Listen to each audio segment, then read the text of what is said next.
Hello guys, আমি Nupur. Welcome to my channel Nupur session. আরও একবার তোমাদের জন্য ভিডিও নিয়ে চলে এসেছি। আজকে আমরা বানাতে চলেছি চিজি গার্লিক বাটার চিকেন। তো চলো শুরু করা যাক।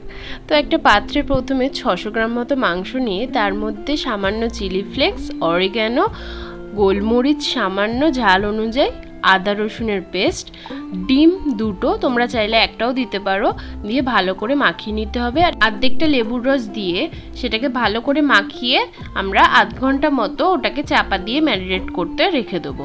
এরপরে একটা বাটিতে তোমরা বড় চামচের 3-4 চামচ মতো ময়দা এবং 2 চামচ মতো কর্নফ্লাওয়ার নিয়ে ভালো করে সেটা মিশিয়ে নেবে। তারপরে কড়া গরম হলে তার মধ্যে আমরা তেল দিয়ে দেবো। তারপর মাংসগুলোকে আমরা ময়দার মধ্যে কোট করে সেগুলোকে আমরা তেলে ছেড়ে দেবো। ঠিক এইভাবে একটার পর একটা কোটিং করে আমরা কড়াতে দিয়ে দেবো মাংসগুলো। এইভাবে কিছুটা মাংস দিয়ে দেওয়ার পর এগুলোকে হালকা করে আমরা ভেজে নেব। তো এরকমভাবে এপিট ওপিট করে হালকা করে ভেজে আমরা তুলে নেব।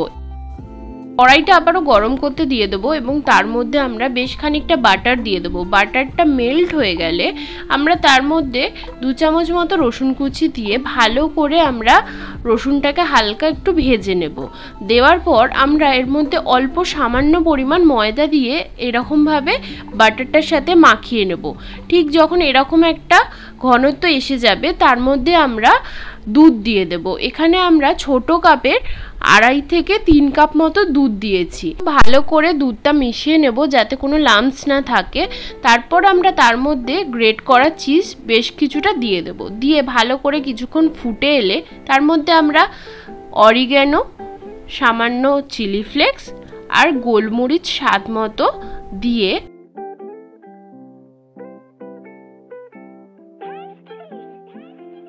এরপর আমরা স্বাদ মতো নুন দিয়ে ভালো করে গ্রেভিটাকে মাখিয়ে নেব।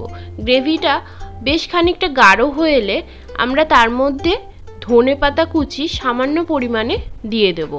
ধনেপাতাটা দিয়ে দেওয়ার পর তোমরা দেখতেই পাচ্ছ এখানে গ্রেভিটা একটু গাঢ় হয়ে এসছে। বেশ কিছুক্ষণ নাড়িয়ে নেওয়ার পর আমরা এর মধ্যে ভেজে রাখা মাংসগুলো সব দিয়ে দেব।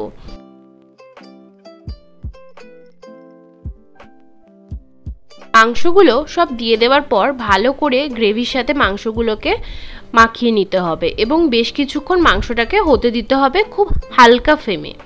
মাংসটা খুব বেশিক্ষণ আমরা আর করব না, কারণ অনেকটাই গাঢ় হয়ে এসছে। এটা ঠান্ডা হলে আরও বসে যাবে যেহেতু চিজ দেওয়া আছে। তো এরপরে আমরা ধনেপাতা একটু সামান্য ছড়িয়ে আমরা এটাকে নামিয়ে নেব। ব্যাস, খুব সহজেই বাড়িতে cheesy garlic butter chicken ready. মাংসটা পাত্রে পরিবেশন করার পর তোমরা ওপর দিয়ে গার্নিশিংয়ের জন্য খুব সামান্য পরিমাণে চিলি ফ্লেক্স, অরিগ্যানো, সামান্য চিজ আর ধনেপাতা ছড়িয়েই একদম সার্ভ করতে পারো। খুব সহজেই তৈরি হয়ে যাবে এত সুস্বাদু একটা চিকেনের রেসিপি। আজকের ভিডিওটা এখানেই শেষ। আজকের ভিডিওটি ভালো লাগলে একটা লাইক, কমেন্ট অ্যান্ড শেয়ার করে দেবেন। যারা সাবস্ক্রাইব করেননি তারা সাবস্ক্রাইব করে দেবেন আর পাশে থাকা বেল আইকনটা প্রেস করে দেবেন ফর মোর আপডেটস। আজকের মতো এখানেই শেষ। আবার দেখা হবে অন্য কোনো ভিডিওতে। আজকের মতো টাটা।